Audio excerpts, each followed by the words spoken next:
Good morning. तो आज हम शुरू करेंगे pair of linear equation two variable. हमारा कॉन्सेप्ट वही है कि हम एनसीईआरटी की बुक को सॉल्व करते हुए चलेंगे, थोड़ा सा बेसिक्स से चलेंगे। ये उन बच्चों के लिए जिनको मैथ्स से डर लगता है। तो सबसे पहले हम समझते हैं कि linear equation in two variables का मतलब क्या होता है। देखिए, एक बहुत अच्छी केस स्टडी इन्होंने दी हुई है कि मान लीजिए आपके पापा ने आपको 100 रुपये दिए, है ना। जैसे कि आपको 100 रुपीज़ दिए गए और आपको बोला है कि आप बाज़ार जाके पेंसिल और पेन खरीद के ला सकते हैं। कुछ पेंसिल खरीद के ला सकते हैं, कुछ पेन खरीद के ला सकते हैं, ठीक है। अब आपका टोटल जो बजट है वो 100 रुपीज़ का, उसमें आपको पेंसिल और पेन दोनों खरीदनी है। और लेट्स से कि एक पेंसिल की जो कीमत है वो है 5 रुपीज़ और एक पेन की जो कीमत है वो ले है 10 रुपीज़। पेंसिल की कीमत है 5 रुपीज़ और पेन की कीमत है 10 रुपीज़। तो अब क्या क्या कॉम्बिनेशन बन सकते हैं, इसके बहुत सारे कॉम्बिनेशन बन सकते हैं। तो मान लीजिए कि आप एक्स पेंसिल खरीदते हैं और वाई पेन खरीदते हैं, तो टोटल जो खर्चा होगा आपका पेंसिल पे हो जाएगा 5x और टोटल जो पेन पे जो खर्चा होगा वो हो जाएगा 10y। और ये टोटल जो खर्चा आप मैक्सिमम कर सकते हैं वो 5x plus 10y equal to 100 है। तो आप देख सकते हैं कि यहाँ पर अगर आप x को अगर नंबर ऑफ पेंसिल बढ़ाते हैं तो नंबर ऑफ पेन डाउन होंगे, ठीक है, और नंबर ऑफ पेंसिल आप घटाते हैं तो नंबर ऑफ पेन बढ़ेंगे। तो linear equation in two variable मतलब इसमें हम दो वेरिएबल्स के साथ डील करते हैं, इसको linear equation in two variable बोलते हैं और ये प्रैक्टिकल लाइफ में बहुत ज़्यादा यूज होता है।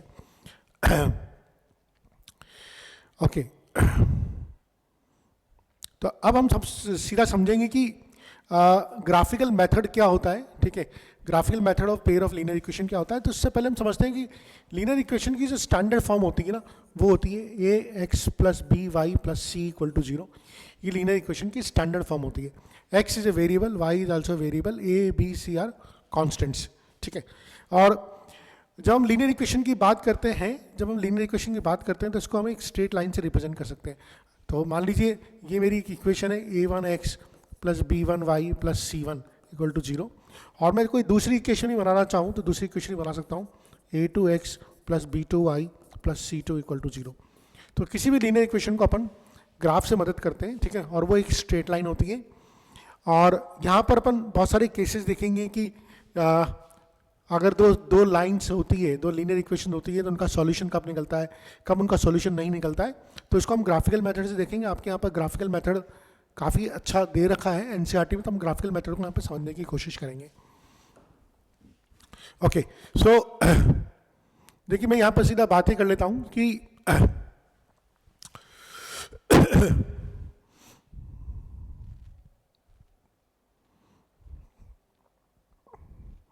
तो हम दो कंडीशन की यहाँ पर बात करते हैं, ठीक है, दो तीन कंडीशन की हम यहाँ पर बात करते हैं और वो कंडीशन हमारे लिए बहुत इंपॉर्टेंट है, ठीक है। हम दो स्टैंडर्ड फॉर्म ऑफ इक्वेशन ले लेते हैं। आइए हम दो स्टैंडर्ड इक्वेशन हमारी a1x plus b1y plus c1 equal to 0, ये एक इक्वेशन है। दूसरी इक्वेशन है a2x plus b2y plus c2 equal to 0। और दो चीज़ें जो आपसे स्टैंडर्ड पूछी जाती हैं, जो a1 a2 है ये कोएफिशिएंट है, b1 b2 भी कोएफिशिएंट है, c1 c2 कांस्टेंट टर्म है। अब हमें जो तीन कंडीशन दी जाती है ना, कि देखिए लाइंस के साथ जो इक्वेशन लाइन लीनियर इक्वेशन में क्या क्या हो सकता है, या तो दोनों इंटरसेक्ट कर सकती, या तो दोनों पैरेलल हो सकती है, या दोनों इंटरसेक्ट कर सकती है, या एक के ऊपर ही दूसरी सुपर इम्पोज हो सकती है। तो ये वाली जो कंडीशन होती है, ये कंडीशन होती है पैरेलल की, ठीक है, जब दोनों लाइनें एक दूसरे पैरेलल होती है। और इस केस में नो सॉल्यूशन होता है। ऑब्वियसली अगर ये एक दूसरे को इंटरसेक्ट नहीं कर रही तो कोई सॉल्यूशन एग्जिस्ट नहीं करेगा। ये जो कंडीशन होती है, ये इंटरसेक्ट वाली कंडीशन होती है, इसमें सॉल्यूशन होता है और वो होता है यूनिक सॉल्यूशन, यानी कि एक ही सॉल्यूशन आपको मिलता है, जिसको अपन बोलते हैं यूनिक सॉल्यूशन। और ये जो कंडीशन होती है, ये कंडीशन अपन बोलते हैं कोइंसाइड करना। इसको हम बोलते हैं कोइंसाइड करना, यानी कि एक लाइन दूसरी लाइन के ऊपर कोइंसाइड करती है, यानी कि दोनों की दोनों सेम लाइन होती है।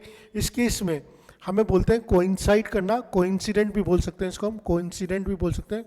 और इस केस में हमारे पास होता है इनफाइनाइट सॉल्यूशन। इस केस में होता है इनफाइनाइट सॉल्यूशन होते हैं, ठीक है। इस केस में हमारे पास इनफाइनाइट सॉल्यूशंस होते हैं। तो हम यहाँ पर इसको स्टडी करेंगे कि कैसे मैथमेटिकली और कैसे एल्जेब्रिकली हम फाइंड आउट कर सकते हैं for a given pair of equations के लिए, given pair of linear equations के लिए, कि उसके यूनिक सॉल्यूशन है, उसके इनफाइनाइट सॉल्यूशंस हैं, या उसका नो सॉल्यूशन है, ठीक है। तो उसके लिए हम वापस अपने जो स्ट्रेट लाइन से लीनियर इक्वेशन से a1x plus b1y plus c1 equal to 0 है, दूसरी है a2x plus b2y plus c2 equal to 0 है। अब देखिए अगर ये दोनों लाइंस, पहला जो हम पढ़ेंगे वो पढ़ेंगे इंटरसेक्टिंग करने के लिए, यानी कि दोनों लाइन इंटरसेक्ट करने का मतलब क्या है, ये लाइन ऐसे इंटरसेक्ट कर रही है, इसकी कंडीशन होती है a1 upon a2 is not equal to b1 upon b2। बहुत सिंपल सी कंडीशन होती है कि a1 upon a2 should not be equal to b1 upon b2। अगर हमें ये चीज़ दिख जाती तो हम बहुत क्लियरली बोल सकते हैं कि लाइन इंटरसेक्ट कर रही की, और लाइन इंटरसेक्ट करने का मतलब होता है यूनिक सॉल्यूशन। लाइन इंटरसेक्ट करने का मतलब क्या होता है, यूनिक सॉल्यूशन।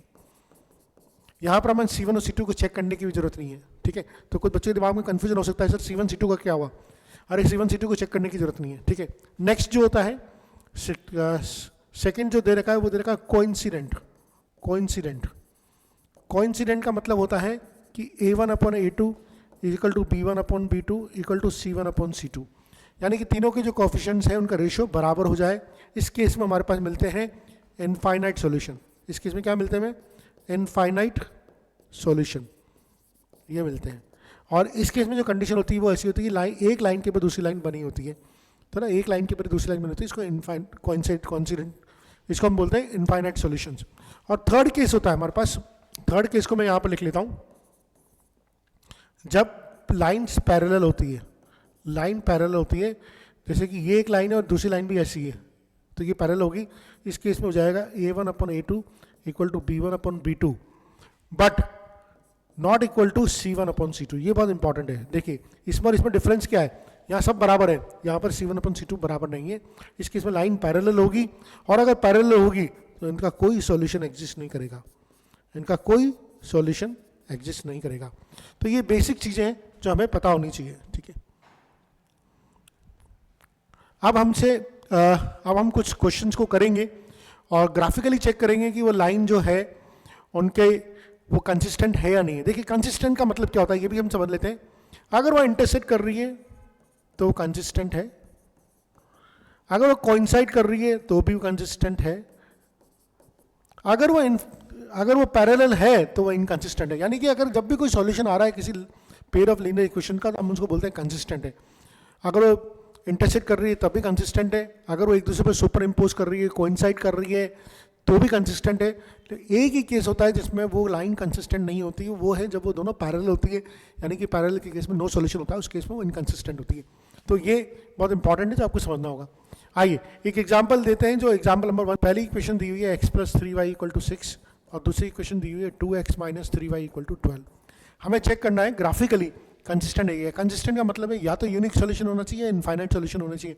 यूनिक सॉल्यूशन का मतलब है दोनों इंटरसेक्ट करनी चाहिए, और इनफाइनाइट सॉल्यूशन का मतलब है दोनों एक दूसरे के ऊपर कोइंसिडेंट होनी चाहिए, ओवरलैप होनी चाहिए, ठीक है। तो सबसे पहले तो हम समझते हैं कि इसकी टेबल कैसे बनाते हैं, ग्राफ कैसे प्लॉट करते हैं। तो x plus 3y equal to 6 है, तो मैं इसको ये भी लिख सकता हूँ कि x equal to 6 minus 3y। अब मैं पहली वाली लाइन की टेबल बनाने की कोशिश करता हूँ, ये x है और ये y है। देखिए टेबल बनाने का बहुत सिंपल सा तरीका होता है कि आप एक बार x इक्वल टू 0 रख दो, एक बार y इक्वल टू 0 रख दो। तो अगर आप x इक्वल टू 0 रख देते हैं तो आप देखिए, अगर आप x इक्वल टू 0 कर देते हैं तो y इक्वल टू आपको 2 मिल जाता है इस लाइन इक्वेशन। इसी तरह से एक बार अगर आप y इक्वल टू 0 रख देते हैं तो आपको x इक्वल टू 6 मिल जाता है। सबसे सिंपल तरीका है ये टेबल बनाने का कि एक बार x इक्वल टू 0 रख दो, y की कुछ वैल्यू मिल जाएगी, एक बार y इक्वल टू 0 रख दो, x की कोई टेबल मिल जाएगी, x की कोई वैल्यू मिल जाएगी। इसी तरह से इसमें बात करें अपन 2x minus 3y equal to 12 में, तो चाहो तो मैं इसको सिंपल करके ऐसे भी लिख सकता हूँ 2x equal to 3y plus 12। अब इसकी भी टेबल बनाने का वही सेम तरीका है, x और y। एक बार x को 0 रख दो, अगर आपने x को 0 रखा तो आपको देखिए y इक्वल टू मिल जाएगा आपको -4। अच्छा, एक बार आप y इक्वल टू 0 रख दो, अगर आपको y इक्वल टू 0 रखा तो आपको मिल जाएगा x इक्वल टू 6। अब इन दोनों लाइन को ड्रॉ करना है, तो लाइन को ड्रॉ करना आप देखिए आप कितना आसान है। मैं अप्रॉक्सीमेटली 2 की डिस्टेंस पे पॉइंट ले लेता हूँ, 2 2 2 2 2, ठीक है। तो ये 2 4 6, ये -2 -4, ये 2 4 6, ठीक है। अब देखिए पहली लाइन हम ड्रॉ करते हैं 0, 2, x की वैल्यू 0 है और y की वैल्यू 2 है। x की वैल्यू 0 है, y की वैल्यू 2 है, ये पहला पॉइंट हो गया। अब दूसरा पॉइंट ले लिया, x की वैल्यू 6 है, y की वैल्यू 0 है, तो ये दूसरा पॉइंट हो गया। और इन दोनों पॉइंट को अपन ने ज्वाइन कर दिया तो ये हमारी स्ट्रेट लाइन मिल गई। इस स्ट्रेट लाइन की जो इक्वेशन हो जाएगी वो हो जाएगी x plus 2y equal to 6, x plus 3y equal to 6। Graphically solve करने की कोशिश कर रहे हैं कि कैसे सॉल्व करना है। वैसे तो आपको वो ग्राफ पेपर दिया जाएगा जहाँ पर आपको प्रॉपर मार्किंग से सॉल्व करना होगा। दूसरा, x इक्वल टू 0 पे y इक्वल टू -4, दूसरी लाइन का पहला पॉइंट हमें मिल गया। x इक्वल टू 0 है और y एक्सिस पे कोई भी x कोऑर्डिनेट 0 होता है, तो हमें ये पहला पॉइंट मिल गया। x इक्वल टू 6 और y इक्वल टू 0, ये सेकंड पॉइंट मिल गया। और हमने इन दोनों पॉइंट को ज्वाइन कर लिया, तो हमें ये दूसरी इक्वेशन मिल गई जिसको बोलेंगे 2x minus 3y equal to 12। अब आप देख सकते हैं कि ग्राफिकली आपको दिख रहा है कि दोनों इंटरसेक्ट कर रहे हैं, और कहाँ पर इंटरसेक्ट कर रहे हैं, दोनों को करना 0,6 6,0 पे इंटरसेक्ट कर रहे हैं। तो ग्राफिकली हम देख पा रहे हैं कि दोनों के दोनों इंटरसेक्ट कर रहे हैं, दोनों के दोनों एक ही जगह इंटरसेक्ट कर रहे हैं। तो यूनिक सॉल्यूशन है। यूनिक सॉल्यूशन है इसका मतलब है कि दोनों के दोनों कंसिस्टेंट है, इनका सॉल्यूशन कंसिस्टेंट है। So this is how we are going to solve it. ये पूरा का पूरा यहाँ पर ग्राफ दिया हुआ है, ठीक है। हम एक और सवाल देख सकते हैं, ठीक है।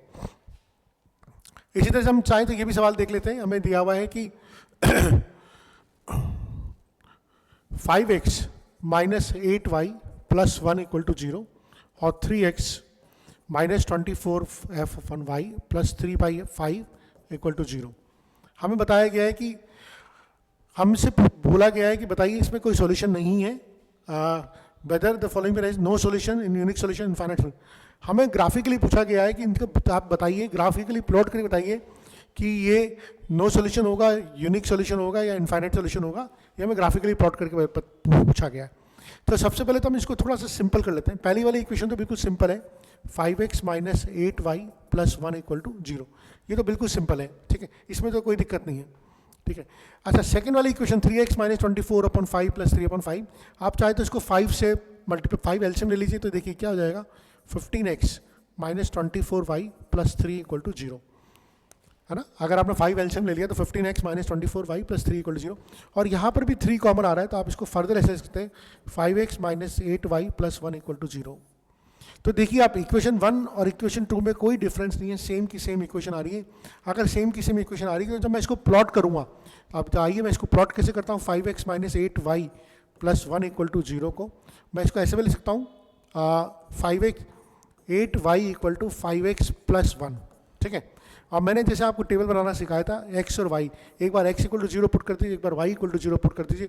अगर आप x इक्वल टू 0 पुट करते हैं तो y की वैल्यू मिल जाएगी आपको 1/8, है ना। और अगर आप y इक्वल टू 0 पुट करते हैं, अगर आपने y इक्वल टू 0 पुट किया तो x की वैल्यू मिल जाएगी -1/5। तो ये आपको वैल्यू मिल जाएगी। अब अगर ये वैल्यू मिल जाएगी तो हमारे लिए इक्वेशन को प्लॉट करना बहुत आसान है, ठीक है। इक्वेशन को ग्राफ पे प्लॉट करना बहुत ही आसान है, हम आराम से इसको प्लॉट कर सकते हैं, ठीक है। तो ये देखिए 0 1,8, तो अगर मैं 1 2 यहाँ पर लेता हूँ तो 1/8 यहाँ पर होगा, 1/8 यहाँ पर होगा। तो ये वाला जो पॉइंट हो जाएगा 0,1/8 हो जाएगा। दूसरा वाला पॉइंट हो जाएगा x की वैल्यू -1/5 और y की वैल्यू 0। तो देखिए -1/5 यहाँ पर होगा, अगर मैं ये 1 ले रहा हूँ तो ये 1/5 अप्रॉक्सीमेटली यहाँ पर होगा। तो ये पॉइंट होगा और मैं इन दोनों पॉइंट को ज्वाइन कर दूंगा तो मेरी ये लाइन आ जाएगी, ठीक है। आइए देखते हैं हमारी लाइन कैसी आ रही है। ओके, तो यहाँ तो इन्होंने सॉल्व ही नहीं किया था, ठीक है ना, पर हमने यहाँ पे सॉल्व कर दिया है। और क्योंकि जहाँ पर दिख गया था दोनों की दोनों सेम इक्वेशन है, इसलिए इन्होंने डायरेक्ट लिख दिया। पर अगर हम इसको ग्राफिकली दिखाना चाहें तो हम ग्राफिकली इसको ऐसे भी दिखा सकते हैं, ठीक है। आइए नेक्स्ट एग्जाम्पल लेते हैं। सो नेक्स्ट एग्जाम्पल नंबर 3 है, Champa went on a sale to purchase some pants and skirts. तो एंड उसके फ्रेंड ने पूछा कि how many of each she had bought. She answer the number of skirts is 2 less than the twice the number of pants purchase. Also the number of skirts is 4 less than the 4 times the number of pants purchase. देखिए ये question को करने से पहले ना बहुत simple सी चीज़ है, उसने क्या क्या खरीदने की कोशिश करी, ठीक है। तो लेट्स से उसने पैंट और स्कर्ट्स खरीदने की कोशिश करी, ठीक है। चंपा ने 2 चीज़ें खरीदने की कोशिश करी। हम मान लेते हैं कि उसने एक्स पैंट्स खरीदी और वाई स्कर्ट्स खरीदी, बहुत सिंपल सा है। हाँ, एक्स पैंट खरीदी और वाई स्कर्ट्स खरीदी। अब देखिए आप पढ़िए, number of skirts is 2 less than the twice the number of pants purchase. यानी कि नंबर ऑफ स्कर्ट्स जो है, number of skirts is 2 less than, number of skirts is 2 less than the twice the number of pants purchase. तो twice the number of pants 2x, और number of skirts is 2 less than the, यानी कि 2 कम है, तो number of skirts y minus 2 equal to 2x। क्या ये equation आपको समझ में आ रही है? y minus 2 equal to 2x, तो number of skirts is 2 less than the twice the number of pant purchase. Okay, तो हम इसको ऐसे भी कर सकते हैं, एक बार दोबारा देखते हैं इसको. ये इरेजर है, इसको रब करते हैं. What is saying the number of skirts. अच्छा, पहले स्कर्ट्स के बारे में बात कर रहा था, हम इसको एक काम और कर लेते हैं हम, है ना. पहले स्कर्ट्स को लिख लेते हैं और आसान हो जाएगा. स्कर्ट्स और पैंट्स, तो स्कर्ट्स है x और पैंट है y. Now the number of skirt is 2 less than the twice the number of pants purchase. तो twice the number of pants 2y और number of skirts is 2 less than, तो 2 less than the number of pant, twice the number of pant purchase, यहां पर -2 लग जाएगा. This is the first equation, x equal to 2y -2. ठीक है. फिर next क्या बोलता है, also the number of skirts is 4 less than the 4 times the number of pant purchase. अच्छा, फिर अगेन बोल रहा है कि number of skirts is 4 less than the 4 times the number of pant purchase. तो नंबर ऑफ पैंट्स का 4 time और उससे 4 कम है, ये this is my second equation. तो आप देख सकते हैं मेरे पास 2 इक्वेशन आ गई, एक आ गई x इक्वल टू 2y -2 और एक आ गई y x equal to 4y -4. ठीक है. यहाँ पर इसने पेंट को x लिया है, मैंने पेंट को y लिया है, तो उससे कोई फर्क नहीं पड़ेगा. लेकिन आप जब इसको ड्रॉ करेंगे तो आपकी सेम की सेम इक्वेशन आएगी, सेम की सेम आंसर आएगा, उसमें कोई फर्क नहीं पड़ेगा. तो this is how we can do this questions. आइए अपन एक्सरसाइज 3.1 को करते हैं. अब हमें यहाँ पर सिर्फ लीनियर इक्वेशंस बनानी है, पेयर लिखना है, उनके सॉल्यूशन ग्राफिकली लिखने है ना, ग्राफिकली बनाने हैं. ठीक है. तो अब पहला क्वेश्चन देखते हैं. 10 student of class 10 took part in a mathematics quiz. If the number of girls is 4 more than the number of boys, तो आइए इसको लिख लेते हैं, बॉयज गर्ल्स. हमेशा ऐसे लिखना सही रहता है. पहला क्वेश्चन का पहला पार्ट, मान लीजिए बॉयज है x, गर्ल्स है y. ठीक है. अब 10 students of class took part in mathematics quiz. तो एक चीज़ तो हमें समझ में आ रही होगी कि अगर 10 बच्चे हैं तो पहली इक्वेशन तो ये बन जाएगी x + y = 10. पहली इक्वेशन तो ये बन जाएगी. दूसरी इक्वेशन क्या बनती है, if the number of girls is 4 more than the number of boys, number of girls 4 more than the number of boys, यानी नंबर ऑफ गर्ल्स ज़्यादा है, यानी कि y - x = 4. तो हमें एक और इक्वेशन मिल गई y = x + 4, और एक इक्वेशन हमारे पास ऑलरेडी थी y = 10 - x.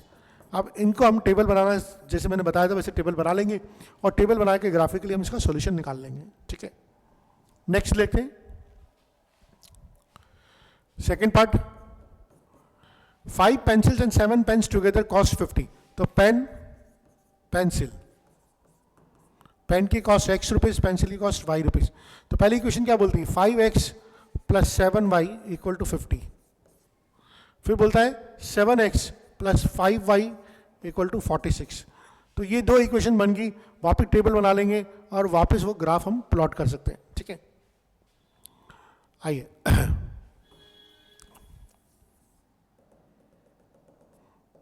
आज तो बोर्ड स्मूथ चल रहा है, कल तो बड़ी दिक्कत आ रही थी हमें, पर आज बोर्ड स्मूथ चल रहा है. ओके. सेकंड क्वेश्चन, यहाँ पर हमें सिर्फ रेशियोज को कंपैरिजन करके निकालना है कि ये लाइंस एक लीनियर इक्वेशन इंटरसेक्ट करती है, पॉइंट पे पैरेलल है या कोइंसिडेंट. सिर्फ रेशियोज को कंपैरिजन करके निकालना है. तो लेट्स से हमें मालूम है a1/a2 is not equal to b1/b2, ये होता है यूनिक सॉल्यूशन. हमें मालूम है a1/a2 = b1/b2 is not equal to c1/c2, ये होता है नो सॉल्यूशन. हमें मालूम है a1/a2 = b1/b2 = c1/c2, हम बोलते हैं इसको इनफाइनाइट सॉल्यूशन. तो ये होता है यूनिक, ठीक है, ये नो, और ये होता है इनफाइनाइट सॉल्यूशन. ये कंसिस्टेंट होता है, ठीक है, ये भी कंसिस्टेंट होता है, ये होता है इनकंसिस्टेंट. ठीक है. तो ये हमें मालूम है. अब हमें कोई सी भी एक ले लेते हैं. चलिए हम सेकंड वाले पार्ट को ले लेते हैं, है ना, या पहले वाले पार्ट को ले लेते हैं.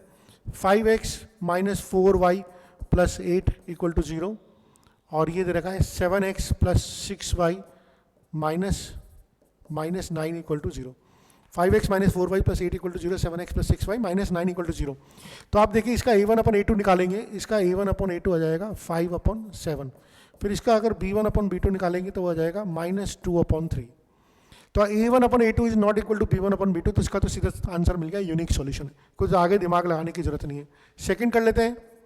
9x + 3y + 12 equal to 0, 18x plus 6y plus 24 equal to 0। अच्छा, इसका a1 अपन a2 निकालिए आप, 9 अपन 18 1/2। इसका b1 अपन b2 निकालिए आप, 3 अपन 6 1/2। इसका c1 अपन c2 निकालिए, 12 अपन 24 1/2। आप देख रहे हैं कि a1 upon a2 equal to b1 upon b2 equal to c1 upon c2। इसका मतलब इनफाइनाइट सॉल्यूशंस हो गए। तो इस तरह से हम सेकंड क्वेश्चन को हम कर सकते हैं। तो एक पार्ट जो है मैं आपके लिए छोड़ रहा हूँ। आइए थर्ड क्वेश्चन भी वही है जहाँ पर हमें ये दिखाना है कि वो कंसिस्टेंट है या इनकंसिस्टेंट है। तो हमने देखा था अगर कोई भी सॉल्यूशन आ रहा है तो कंसिस्टेंट है, और कोई सॉल्यूशन नहीं आ रहा तो इनकंसिस्टेंट है। तो इसमें भी हम लेट्स से सेकंड वाला पार्ट कर, थर्ड का सेकंड पार्ट ले लेते हैं। थर्ड का सेकंड पार्ट ले लेते हैं। 2x minus 3y equal to 8, 2x minus 3y equal to 8, 4x minus 6y equal to 9। ठीक है, आप देखिए अगर a1 अपन a2 निकालूंगा, सॉरी a1 अपन a2 निकालूंगा तो 1/2 आ जाएगा, b1 अपन b2 निकालूंगा तो भी 1/2 आ जाएगा, लेकिन अगर c1 अपन c2 निकालूंगा तो 8 अपन 9 आएगा। तो हमें दिख रहा है कि क्या, कौन सी कंडीशन दिख रही है? हमें दिख रहा है a1 upon a2 equal to b1 upon b2 is not equal to c1 upon c2। और ये कंडीशन कौन सी होती है?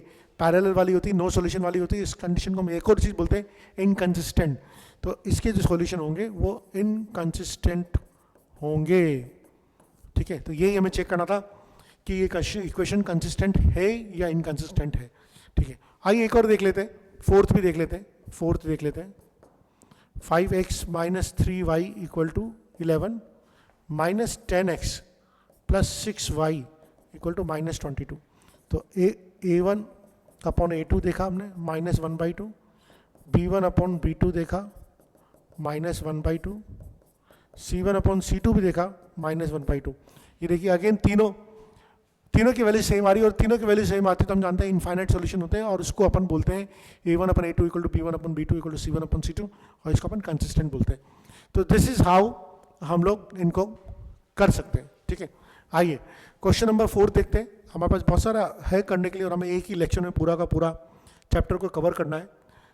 Which of the following pair of equation are consistent and inconsistent? If consistent, obtain the solution graphically. तो पहले तो आप check करना है कि कंसिस्टेंट है या नहीं। अगर कंसिस्टेंट है तो ग्राफिकली सॉल्यूशन निकालना है। तो अपन देख लेते हैं, चलिए पहला करके देखते हैं। x plus y equal to 5 और 2x plus 2y equal to 10। तो आप निकालिए a1 अपॉन a2 की वैल्यू 1/2, b1 अपॉन b2 की वैल्यू निकालिए 1/2, c1 अपॉन c2 की वैल्यू निकालिए 1/2। अब ये सब बराबर हैं, तो इसका मतलब है कि इक्वेशन तो कंसिस्टेंट है क्योंकि इनफाइनाइट सॉल्यूशन है। अब आप इसको प्लॉट कर लीजिए। अब x plus y equal to 5 को अगर आपको प्लॉट करना है तो एक बार x और y, एक बार x को 0 किया तो y की वैल्यू 5, एक बार y को 0 रखा तो x की वैल्यू 5। ठीक है, और इसको अगर हमें प्लॉट करना होगा तो देखिए ये 5 है, ये यहाँ पर 5 है, तो आप देख सकते हैं 0,5, एक पॉइंट तो ये मिल जाएगा, एक पॉइंट ये मिल जाएगा, और ये इस तरह से हम निकाल सकते हैं। चूँकि दूसरी लाइन भी सेम है तो दूसरी लाइन को भी हम प्लॉट करेंगे, दूसरी लाइन की भी टेबल बनाएंगे तो वो भी ऐसी आएगी, इसके ऊपर ही सुपर इम्पोज होगी, कोइंसिडेंट होगी। तो हम बोल सकते हैं कि कंसिस्टेंट है और इसके इनफाइनाइट सॉल्यूशन एग्जिस्ट करते हैं। तो यहाँ पर इंपॉर्टेंट चीज़ ये थी कि पहले मैं चेक करना था कि कंसिस्टेंट है या इनकंसिस्टेंट है, और अगर कंसिस्टेंट है तो ग्राफिकली सॉल्यूशन निकालना था। एक और पार्ट कर लेते हैं, इसका थर्ड पार्ट भी कर लेते हैं। लेट्स से थर्ड पार्ट कर लेते हैं इसका। सो हम देख लेते हैं 2x plus y minus 6 equal to 0, 4x minus 2y minus 4 equal to 0। तो वही a1 upon a2 1/2, b1 upon b2 minus 1/2, b1 upon b2 minus 1/2। ठीक है, माइनस 1/2, और अगर अपन c1 अपॉन c2 को भी चेक करें तो वह आ जाएगा 3/2। हालांकि हमें जरूरत नहीं है, हमें दिख रहा है कि a1 upon a2 is not equal to b1 upon b2।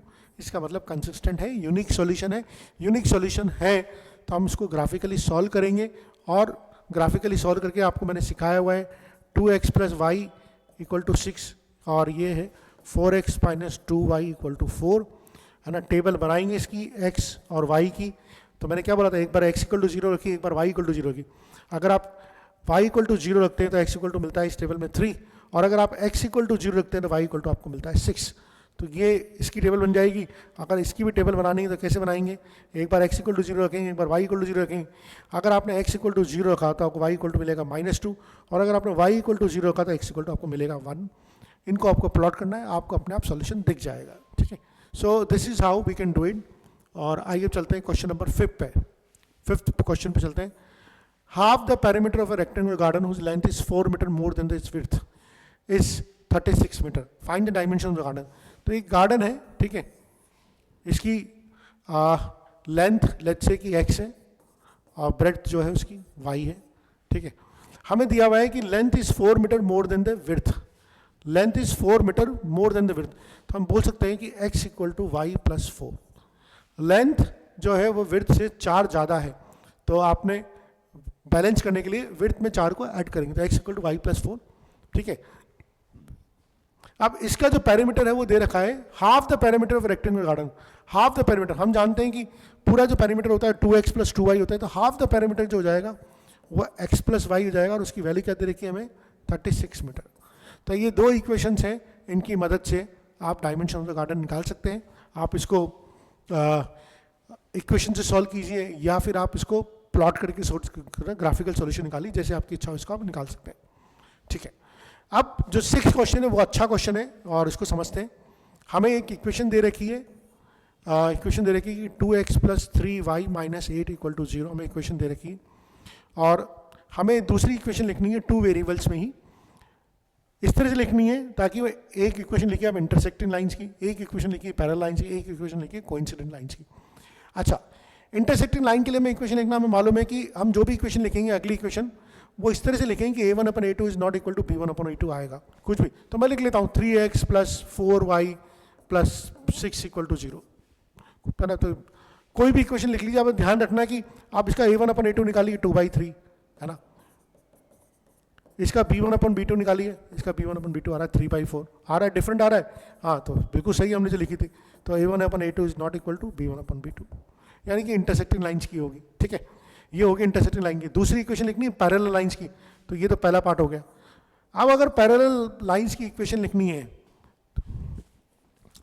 देखिए आज पैरेलल लाइन की इक्वेशन लिखनी है तो आप या तो है ना इसके कोफिशिएंट को सेम रख दीजिए, भाई कांस्टेंट टर्म को चेंज कर दीजिए. आप चाहो तो ये भी लिख सकते हैं 2x plus 3y minus 10 equal to 0. अब आप देखिए अगर आप a1 अपन a2 निकालेंगे इसका जिसका a1 अपन a2 आएगा 1 और b1 अपन b2 भी 1 आएगा, b1 अपन b2 भी 1 आएगा, but this is not equal to c1 upon this is not equal to c1 upon c2 नहीं है. c1 अपन c2 तो 8 अपन 10 है. तो ये लाइन की इक्वेशन होगी, पैरेलल लाइन की इक्वेशन होगी 2x प्लस 3y माइनस 10. और अगर आपसे बोला जाए अब आपको कोइंसिडेंट लाइन की इक्वेशन लिखनी है तो आप सेम बेसिकली यही इक्वेशन है, इसको किसी भी फैक्टर से मल्टीप्लाई कर दिए. मान लीजिए मैंने इसको 2 से मल्टीप्लाई कर दिया तो क्या हो जाएगा 4x plus 6y minus 16 equal to 0. आप निकाल लीजिए इसका a1 upon a2 b1 upon b2 और c1 अपन c2 दोनों का सबका हाफ आएगा. ये कोइंसिडेंट लाइन की इक्वेशन होगी. तो ये एक अच्छा क्वेश्चन बन सकता है जिसमें कई बार बच्चों को दिक्कत आती है, ठीक है. आइए एक लास्ट सवाल रह गया हमारा एक्सरसाइज का, है ना. Draw the graphs of the equation, determine the coordinates of the vertices of a triangle formed by these lines and the x-axis and the shade the triangle region, ठीक है. तो हमें ग्राफ का कोऑर्डिनेट्स, ग्राफ की equations हैं हमारे पास x minus y plus 1 equal to 0 और फिर दे रखिए 3x plus 2y minus 12 equal to 0. सबसे पहले तो अपन टेबल बनाएंगे, स्टैंडर्ड टेबल x और y की टेबल बनाएंगे. और जैसे मैंने बोला है एक बार x इक्वल टू 0 रख दो तो y इक्वल टू 1 आ जाएगा, एक बार y इक्वल टू 0 रख दो तो x इक्वल टू माइनस 1 आ जाएगा, ठीक है. सबसे स्टैंडर्ड चीज़ है जिसमें कोई दिक्कत नहीं होनी चाहिए. x और y की इसमें भी टेबल बनाएंगे, x की वैल्यू 0 रख दो, x की वैल्यू 0 रख दिया तो y इक्वल टू आ गया 6. एक बार y इक्वल टू 0 रख दो तो x इक्वल टू आ गया 4. ये दो हमारी टेबल बन गई. आइए प्लॉट करने की कोशिश करते हैं, इसको प्लॉट करने की कोशिश करते हैं. देखिए 0,1 लेट्स से कि 0,1 ये वाला पॉइंट हो गया 0,1 और एक हो गया -1,0 x की वैल्यू -1 y की वैल्यू 0, ये हो गया -1,0. तो ये हमारा एक इक्वेशन तो ये बन गया, ठीक है. एक इक्वेशन तो हमारा ये बन गया. दूसरा लेते हैं इसमें x इक्वल टू 0 और y equal to 6. x equal to 0 है ना, x इक्वल टू 0 लिया तो y इक्वल टू 6 मिला. तो x इक्वल टू 0 तो y इक्वल टू 6, यानी ऊपर से शुरुआत होगी 0,6 से. अच्छा कहाँ तक जा रहा है, y equal to 0 x equal to 4, तो यहाँ तक जा रहा है ये 4,0 तक. तो हम इनको जोड़ेंगे तो ये हमारे पास बन गया, ठीक है. अब आपसे पूछा है determine the coordinates of the vertices of the triangle form by this lines.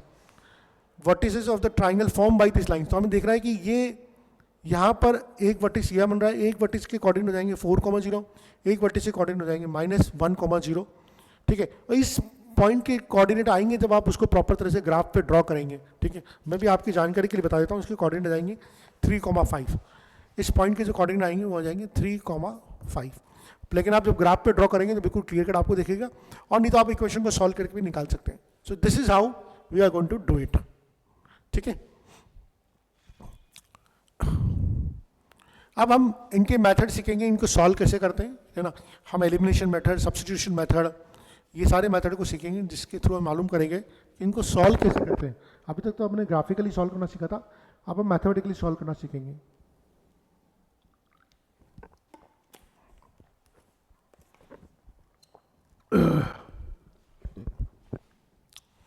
ठीक है, तो वापस हम एग्जाम्पल नंबर 4 से जो आपके यहाँ दे रखा है उसके स्टार्ट करते हैं। देखिए, सबसे पहले हम सब्स्टिट्यूशन मेथड समझते हैं कि सब्स्टिट्यूशन मेथड क्या होता है।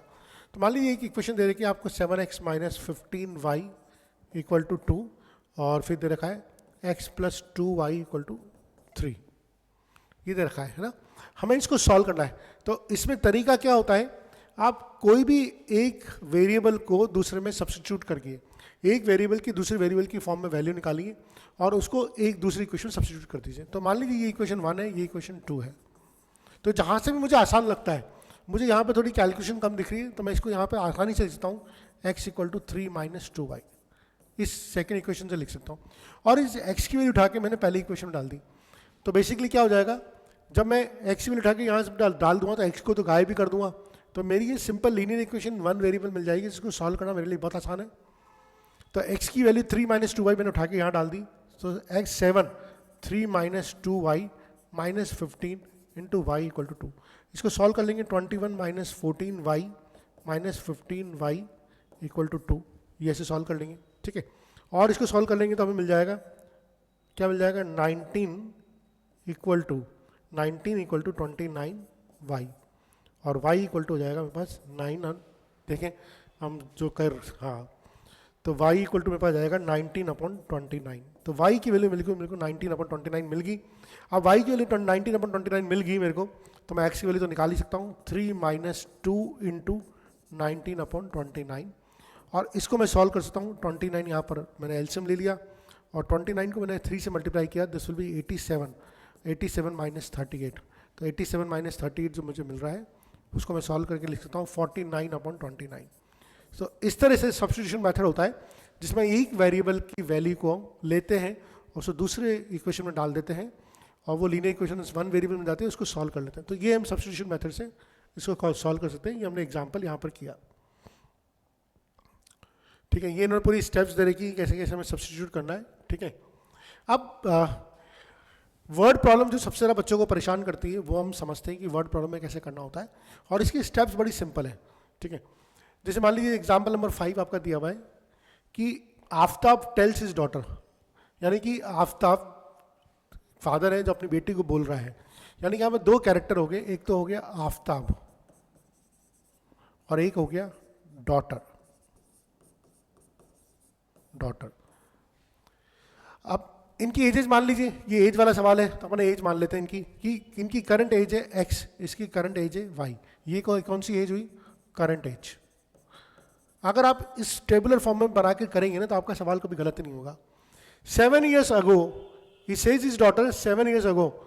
जब हम बच्चों को कहानी सुनाते ना, अरे जब मैं तुम्हारी उम्र का था, या मैं 10 साल पहले या 20 साल पहले की बात कर रहे होते हैं, तो 7 years ago I was 7 times as old as you were then।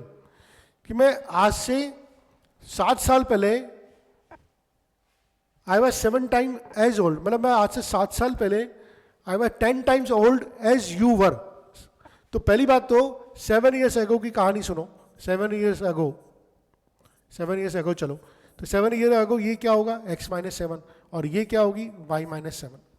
7 years ago ये x - 7 होगा, ये y - 7 होगी। अब क्या इक्वेशन बोल रहा है, 7 साल पहले I was 7 times as old as you were then। तो एक इक्वेशन तो यहाँ से बन जाएगी, x - 7, आफ्ताब 7 साल पहले 7 टाइम ज़्यादा ओल्ड था अपनी बेटी के कंपेरिजन से, x - 7 = 7 × y - 7, ठीक है।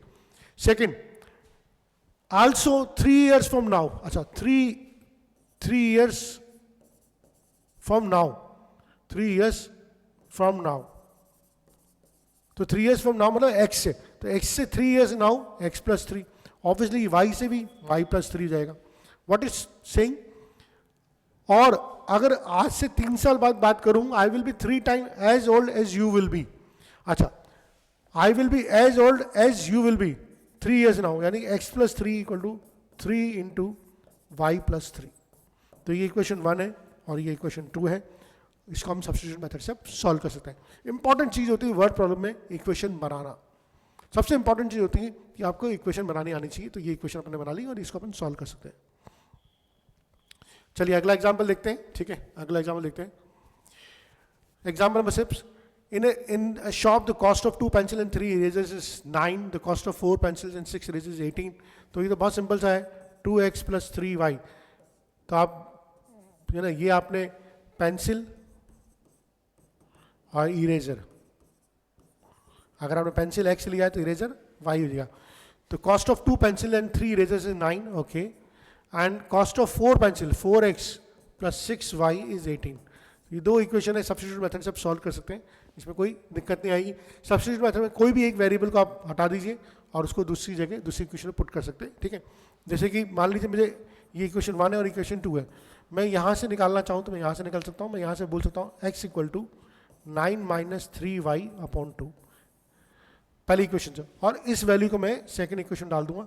तो 4 into 9 minus 3y upon 2 plus 6y equal to 18. और यहाँ से इसको सॉल्व कर सकता हूँ. इस तरह से x और y की वैल्यू निकाल सकता हूँ. ठीक है, ये भी बहुत अच्छा सवाल है. मुझे लगता है कि बच्चों को जरूर ट्राई करना चाहिए. देखिए हमसे दो रेल्स दी हुई है और इक्वेशन की फॉर्म में दी हुई है. x plus 2y minus 4 equal to 0 और 2x plus 4y minus 12 equal to 0. ठीक है, हमसे पूछेगी दोनों दो रेल्स है इक्वेशन की फॉर्म में, बताइए ये कब क्रॉस करेगी या ये क्रॉस करेगी भी नहीं करेगी. तो अभी भी हमने पढ़ा था कि इसका a1 अपन a2 निकालिए. देखिए करके देखिए 1/2 आ रहा है. इसका b1 अपन b2 निकाल के देखिए 1/2 आ रहा है. इसका c1/c2 निकाल के देखिए 1/3 आ रहा है. तो क्या मैं बोल सकता हूँ a1/a2 is equal to b1/b2 is not equal to c1/c2? इसका मतलब कि दोनों के दोनों पैरेलल है. दोनों के दोनों पैरेलल तो कभी इंटरसेक्ट नहीं करेगी. ये तो अपन ने देखा कोफिशिएंट से, लेकिन अपन सब्स्टिट्यूशन से भी इसको देख सकते हैं. देखिए कैसे देखेंगे सब्स्टिट्यूशन से. मैं यहाँ से x की वैल्यू क्या लिख सकता हूँ, 4 माइनस 2y लिख सकता हूँ, लिख सकता. x equal to 4 minus 2y और इस वैल्यू को मैं सेकंड इक्वेशन में पुट करूँगा. तो 2 into 4 minus 2y plus 4y minus 12 equal to 0. इसको सॉल्व करूँगा. 8 minus 4y plus 4y minus 12 equal to 0 कट गया. तो 8 इक्वल टू आ गया मेरा 12, which is wrong, which is wrong. 8 equal to 12 तो होता ही नहीं भाई. इसका मतलब है कि इसका कोई सॉल्यूशन एग्जिस्ट ही नहीं करेगा. इसका कोई सॉल्यूशन एग्जिस्ट ही नहीं करेगा. तो इस तरह से हम कर सकते हैं. आइए एक्सरसाइज 3.2 को करते हैं. तो सब्स्टिट्यूशन मेथड से करना है. हम एक सवाल लेते हैं कोई सा भी. मैं थर्ड वाला पार्ट ले लेता हूँ इसका. ठीक है, 3x minus y equal to 3, 3x minus y equal to 3 और 9x minus 3y equal to 9. आप जरूर साथ में पूरी प्रैक्टिस करेगा. ठीक है, तो देखिए यहाँ से y इक्वल टू बहुत आसानी से मुझे मिल रहा है. y इक्वल टू मिल रहा है मुझे यहाँ से 3x माइनस 3 मिल रहा है. ठीक है, और y की वैल्यू मैं यहाँ पर सब्स्टिट्यूट कर दूंगा. तो 9x minus 3, 3x minus 3 equal to 9. इसको सॉल्व करिए. 9x minus 9x plus 9 equal to 9. तो ये कट गया. तो 9 इक्वल टू 9. अब इसका मतलब क्या हो गया? इसका मतलब हो गया कि इसके इनफाइनाइट सॉल्यूशन एग्जिस्ट करते हैं. देखिए कैसे, देखिए कैसे. अच्छा, इसका a1/a2 निकालिए. इसका a1/a2 निकालिए. क्या आएगा? 1/3. b1/b2 निकालिए, ये भी 1/3. c1/c2 निकालिए 1/3.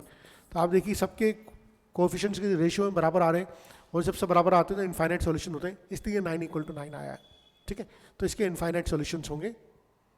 सेकंड, बाकी भी आप कर सकते हैं. सेकंड कर लेते हैं. सेकंड एक अच्छा सवाल है. सेकंड क्या बोलता है? Solve 2x plus 3y equal to 11 और 2x minus 4y equal to minus 24. Find the value of m for which y equal to m x plus 3। Okay, तो पहले तो हमें इक्वेशन दे रखी है 2x plus 3y equal to 11, ये दे रखी है। दूसरी इक्वेशन दे रखी है 2x minus 4y equal to minus 24, और यहाँ से कोई x और y की वैल्यू निकालनी है, उसके बाद उसको इक्वेशन डालना है y equal to m x plus 3 में, और वहाँ से m की वैल्यू निकालनी है। तो पहले तो इसको सब्स्टिट्यूशन मेथड से सॉल्व कर लेते हैं। 2x plus 3y equal to 11 है, तो इसको सब्स्टिट्यूशन मेथड से सॉल्व कर लेते हैं। तो अब सब्स्टिट्यूशन मेथड से सॉल्व करने के लिए हम कहीं से भी शुरुआत कर सकते हैं। देखिए यहाँ से शुरुआत करना आसान होगा, इसको मैं ऐसे भी लिख सकता हूँ x minus 2y equal to minus 12, या मैं इसको ऐसे भी लिख सकता हूँ x equal to 2y minus 12। तो ये मेरी x की वैल्यू मैंने इससे निकाल ली। इस x की वैल्यू को मैं, ये इक्वेशन 1 थी, ये मेरी इक्वेशन 2 थी, इस इक्वेशन 1 में डाल दूंगा। तो 2 into 2y minus 12 plus 3y equal to 11, तो ये हो जाएगा 4y minus 24 plus 3y equal to 11, ये हो जाएगा 7y इक्वल टू 35, तो y इक्वल टू 5। अगर y इक्वल टू 5 आ रहा है, अब y इक्वल टू 5 आ रहा है, तो आप यहाँ से देख लीजिए x इक्वल टू कितना हो जाएगा 10 माइनस 12 माइनस 2। और अगर यहाँ पर आपने y इक्वल टू 5 डाल दिया, y इक्वल टू 5 डाल दिया और x की वैल्यू माइनस 2m प्लस 3 कर दी, तो आप देख सकते हैं कि 2m इक्वल टू हो जाएगा माइनस 2 और m इक्वल टू हो जाएगा माइनस 1। अच्छा सवाल है, थोड़ी सी कैलकुलेशंस है इसमें, ठीक है, पर मुझे नहीं लगता कि ये ऐसा कोई सवाल, इस तरह के सवाल एनसीईआरटी में बोर्ड में आने के लायक सवाल है, ठीक है। आइए अब हम चलते हैं नेक्स्ट वाले पार्ट पे। From the pair of linear equation for the following problem find the solution bye substitution method. तो यहाँ पर हमें नंबर बनाने आने चाहिए, यहाँ पर इक्वेशन बनानी आनी चाहिए। तो सबसे पहले the difference between two number is 26। तो अगर डिफरेंस बिटवीन टू, जब भी इस तरह की बात करी जाए कि difference between two number is 26, तो हमारा first number and second number, तो पहला नंबर x है, दूसरा नंबर y है, तो x minus y equal to 26। पहली इक्वेशन तो हमारी ये आ गई, बड़ा नंबर है, x बड़ा नंबर है, हम हमेशा लिखेंगे x is greater than y। Second है one number is 3 times other, one number is 3 times other, चूंकि x बड़ा नंबर है तो हम हमेशा लिख सकते हैं x इक्वल टू 3y। ये सेकेंड इक्वेशन आ गई। अब आप सब्स्टिट्यूशन मेथड से सॉल्व कर सकते हैं। कैसे? ऊपर डाल दीजिए x इक्वल टू 3y है, तो 3y minus y equal to 26, तो 2y इक्वल टू 26, तो y इक्वल टू 13। अगर y इक्वल टू 13 हो गया तो x इक्वल टू आ गया 39। So this is how we can do it, है ना। The larger of two supplementary exceeds the smaller by 18 degree. देखिए सप्लीमेंट्री एंगल्स क्या होते हैं, x और y सप्लीमेंट्री एंगल्स है, तो उनका सम क्या होता है, x plus y equal to 180 degree. तो पहली इक्वेशन तो इसी स्टेटमेंट में थी, the larger of two supplementary angle, two supplementary angle से तो उन दोनों का सम 180 डिग्री आएगा। अब larger exceed the smaller by 18 degree, यानी कि x माइनस वाई, मान लीजिए कि x बड़ा है y से, तो x minus y equal to 18 degree, ये इक्वेशन होगी दूसरी इक्वेशन। अगेन सब्स्टिट्यूशन मेथड आप यूज करेंगे और ये आराम से हो जाएगा। मैं इस पे आता हूँ, ठीक है, फोर्थ पे, ये थोड़ा सा अच्छा सवाल हो सकता है, फोर्थ वाले पार्ट पे आता हूँ, जहाँ पर टैक्सी चार्जेस वाला आता है, फिक्स वेरिएबल हो जाता है। अब क्या होता है, taxi charge in city consist of fix charges together with the charges for the distance covered. तो देखिए जब भी आप टैक्सी वैक्सी हायर करते हैं ना, तो एक मिनिमम चार्ज होता है। आप उस टैक्सी में 2 किलोमीटर चलो, 5 किलोमीटर चलो, वो तो एक मिनिमम चार्ज होता है, ठीक है। पर उसके बाद जितना आप एक्स्ट्रा चलते हो, उसके लिए आपको पर किलोमीटर का चार्ज एक्स्ट्रा देना पड़ता है। तो for a distance of 10 kilometre charges paid is 105, ठीक है। तो हमने बोला है कि जो टैक्सी के चार्जेस होते हैं ना, वो 2 तरह से होते हैं। एक होता है फिक्स चार्ज, फिक्स चार्ज, और एक होता है वेरिएबल चार्ज। एक तो होता है फिक्स चार्ज और एक होता है वेरिएबल चार्ज। तो हम फिक्स चार्ज को बोल देते हैं कि भाई फिक्स चार्ज तो ए है इसका, और वेरिएबल चार्ज जो होता है ना, वेरिएबल चार्ज होता है कि वो पर किलोमीटर के हिसाब से होता है। वो पर किलोमीटर 2 रुपये भी हो सकता है, 5 रुपये भी हो सकता है, 10 रुपये भी हो सकता है, 20 रुपये भी हो सकता है। तो एक्स तो जो है, तो हम इसको बोल देते हैं बी इंटू एक्स। अब बी क्या है, rate per kilometre, rate per kilometre, और एक्स क्या है, distance in kilometre, distance in kilometre.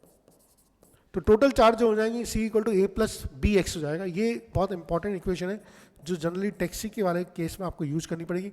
ए क्या है, फिक्स चार्ज, बी क्या है, रेट पर किलोमीटर, एक्स क्या है, कितने किलोमीटर चला। अब समझिए क्वेश्चन को, अगर वो 10 किलोमीटर चलता है तो चार्जेस पेड इज 105, तो टोटल चार्ज की बात कर रहा है। अब इसमें इक्वेशन लगी चार्जेस पेड, टोटल चार्ज ने 105 रुपये पे किए, चला कितना, 10 किलोमीटर। ए तो फिक्स है, पता नहीं क्या है, बी वेरिएबल है, पर बी जो है वो पर किलोमीटर का चार्ज है, लेकिन कितने किलोमीटर चला, 10 किलोमीटर चला, तो यहाँ b इंटू 10, ये पहली इक्वेशन आ गई मेरे पास।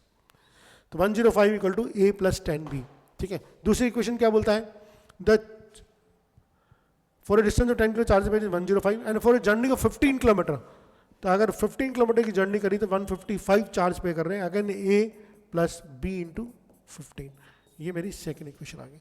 तो आप देख सकते हैं पहली इक्वेशन आ गई मेरी a plus 10b equal to 105, दूसरी इक्वेशन आ गई a plus 15b equal to 155, ठीक है।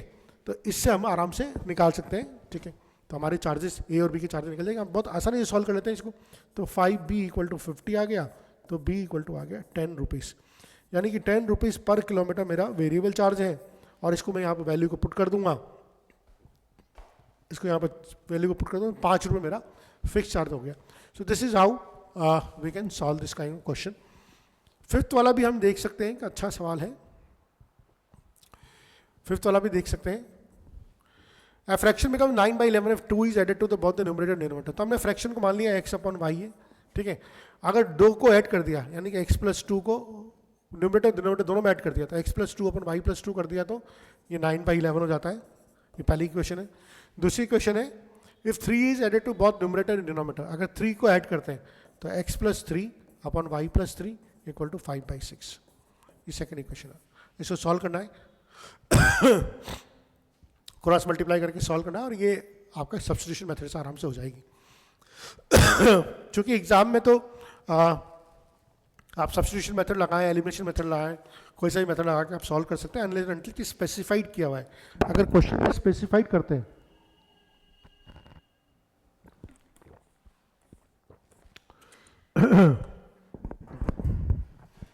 अगर क्वेश्चन में स्पेसिफाई करते हैं तो बात अलग है, नहीं तो आप किसी मेथड से सॉल्व कर सकते हैं। और एक लास्ट क्वेश्चन जो हमारी एक्सरसाइज का बचा है वो है 5 years hence, ठीक है। ये भी एज वाला सवाल है, 6 सवाल है। Age of Jacob will be 3 times that of his son, तो हम यहाँ पर जैकब को ले लेते हैं और यहाँ पर सन को ले लेते हैं। करंट में मान लेते हैं कि इनकी एज है x, सन की एज हो जाएगी y। 5 years hence, 5 years hence, 5 year hence का मतलब है कि आने वाले 5 year hence, 5 years hence, 5 years hence, x plus 5, y plus 5। और क्या पूछा, 5 years ago, अगर पुरानी बात कर रहा है तो x माइनस 5, y माइनस 5। आइए क्या रिलेशन दे रहा है, 5 years hence age of Jacob will be 3 times that of his son, तो यानी कि ये वाली जो एज है ये इस वाली एज का 3 टाइम होगी, यानी कि x plus 5 equal to 3 into y plus 5, equation number 1। और 5 years ago it was 7 times of son, यानी कि x माइनस 5 जो थी वो 7 times ऑफ सन थी। तो 2 इक्वेशन है, वेरिएबल बनाएंगे, सॉल्व कर लेंगे, ठीक है। अभी आज के लीनियर इक्वेशन के लिए इतना ही बहुत है, फिर हम सेकंड लेक्चर में जो होगी इसकी एक्सरसाइज एलिमिनेशन मेथड आगे की जो चीज़ें होंगी वो अगली एक्सरसाइज में कवर करने की कोशिश करेंगे। धन्यवाद।